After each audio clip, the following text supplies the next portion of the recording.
Hello, welcome to ആർഗി stories. അപ്പോൾ കഴിഞ്ഞ വീഡിയോയിൽ നമ്മൾ തിരുനെല്ലി അമ്പലത്തിൻ്റെ കഥകളും കാഴ്ചകളും കണ്ടുകൊണ്ടായിരുന്നു. അത് കഴിഞ്ഞിട്ട് എവിടെ പോകുന്നതായി അടുത്ത ചർച്ച. അങ്ങനെ ഞങ്ങൾ തോൽപ്പട്ടി വന്യജീവി സങ്കേതം കാണാൻ വേണ്ടി പോകാൻ വിചാരിച്ചു.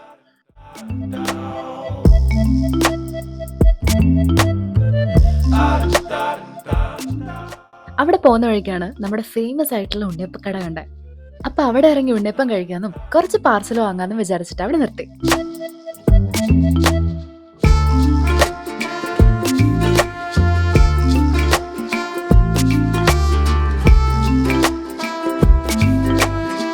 ഞങ്ങൾ അവിടെ എത്തിയത് ചെറിയ മഴയൊക്കെ കഴിഞ്ഞ് നല്ല ക്ലൈമറ്റ് ഉള്ള ഒരു സമയത്തായിരുന്നു. ഞാൻ ചെറുപ്പത്തിലൊക്കെ അവിടെ വരുന്ന സമയത്ത് ഇതൊരു ചെറിയ കടയായിരുന്നു. മാത്രമൊന്നുമല്ല, അധികം ആൾക്കാരൊന്നും ഈ കടയുടെ ഫ്രണ്ടിൽ ഉണ്ടാവാറില്ല. ഈ അപ്പം ഫേമസ് ആയതോടുകൂടി ഒരുപാട് ആൾക്കാർ ഈ കടയുടെ മുന്നിൽ കാണാൻ തുടങ്ങി.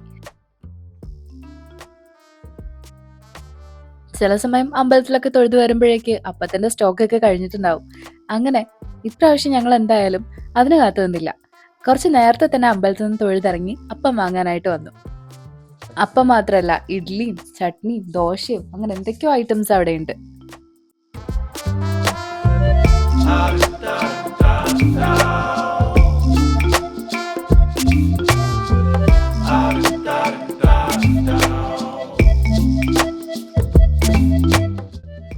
ഫേമസ് ആയിട്ടുള്ള തിരുനെല്ലി അപ്പം അല്ലേ? തിരുനെല്ലി റോഡിലുള്ള തെറ്റിനോടൊപ്പം. രാവിലെ തിരുനെല്ലി അമ്പലത്തിൽ അന്നദാനം ഉണ്ടായിരുന്നു. അപ്പൊ അവിടുന്ന് ടോക്കൺ എടുത്ത് ഉപ്മാവും കഴിച്ചിട്ടാണ് ഞങ്ങൾ ഇറങ്ങിയത്. അതുകൊണ്ട് തന്നെ തെറ്റൂറോടെത്തി ഇഡ്ഡലി കഴിക്കാൻ വേണ്ടി ഞങ്ങൾ നിന്നില്ല. ഒരു പാക്കറ്റ് അപ്പത്തിന് 60 രൂപ വില. ഒരു പാക്കറ്റിൽ 6 അപ്പൊക്കെ ഉണ്ട്. അപ്പോൾ ഞങ്ങൾ അവിടുന്ന് അത് കഴിച്ച് നാട്ടിലേക്കും കുറച്ച് പാക്കറ്റുകൾ വാങ്ങി അവിടുന്ന് മെല്ലെ ഇറങ്ങി.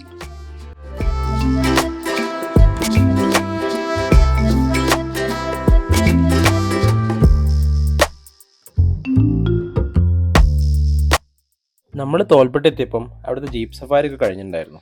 ഏകദേശം 10-11 മണിയായി അവിടെ എത്തുമ്പോൾ. അതുകൊണ്ട് തന്നെ ഇനി എന്ത് ചെയ്യും എന്നുള്ള ഒരു സംശയത്തിലായി. അപ്പോൾ സംശയം തീർക്കാനായിട്ട് ഞങ്ങൾ എന്ത് ചെയ്തു, തൊട്ടടുത്ത കടയിൽ കയറി ഒരു ചായ കുടിക്കാൻ തീരുമാനിച്ചു.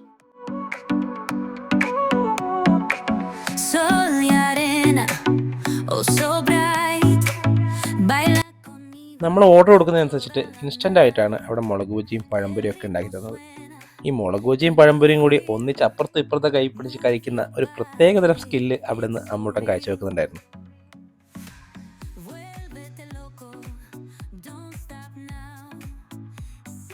ഈ പറയുന്ന കേട്ടാ ഞാനാണ് ഏറ്റവും കൂടുതൽ കഴിച്ചതെന്ന് തോന്നും. പക്ഷേ എന്നെക്കാളും കൂടുതൽ കഴിച്ച ആൾക്കാരിവിടെ വേറെ ഉണ്ട്.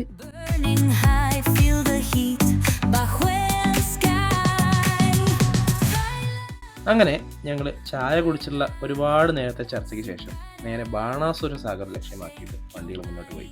അങ്ങനെ ബാണാസുര സാഗറിലെത്തി. ആക്ഷൻ ക്യാമറയിൽ നിന്നും ഒരുപാട് ഫുട്ടേജ് എടുക്കുന്നതിനിടയ്ക്ക് കിട്ടിയൊരു ഫുട്ടേജാണത്. മഞ്ഞപ്പന്ത് ഉരുണ്ടുപോകുന്ന പോലെ ഇല്ലേ, നമ്മുടെ സ്വരക്കുട്ടിയാണത്. അങ്ങനെ നമ്മൾ ബാണാസുര സാഗർ ഡാമിൽ നല്ല കാറ്റും നല്ല ചെറിയ ചാറ്റൽ മഴയൊക്കെ ആസ്വദിച്ചുകൊണ്ട് ഇങ്ങനെ അങ്ങോട്ട് കൊണ്ട് നടന്നു. ഊഞ്ഞാലുണ്ടപ്പോൾ പിന്നെ അതിൻ്റെ മുകളിലായി നമ്മുടെ കളികൾ മൊത്തം.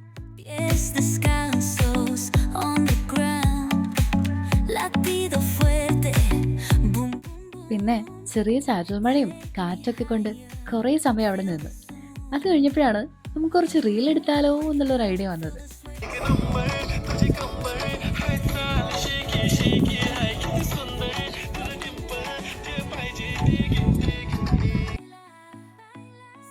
അങ്ങനെ കൂട്ടത്തിൽ ചിലർക്ക് സിപ്പ് ലൈനിൽ കയറണമെന്ന് ഭയങ്കര ആഗ്രഹം.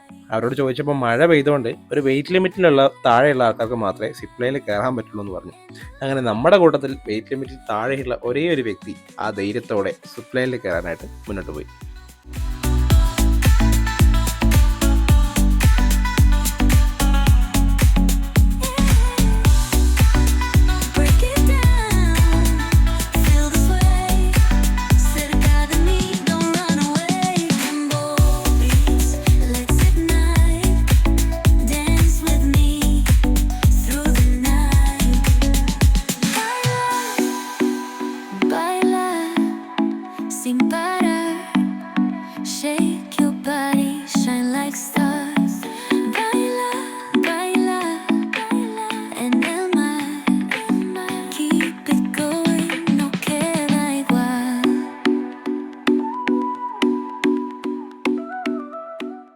അങ്ങനെ ബാണാസുരയും കണ്ട് ഞങ്ങൾ തിരിച്ച് വീട്ടിലേക്ക് പോയി.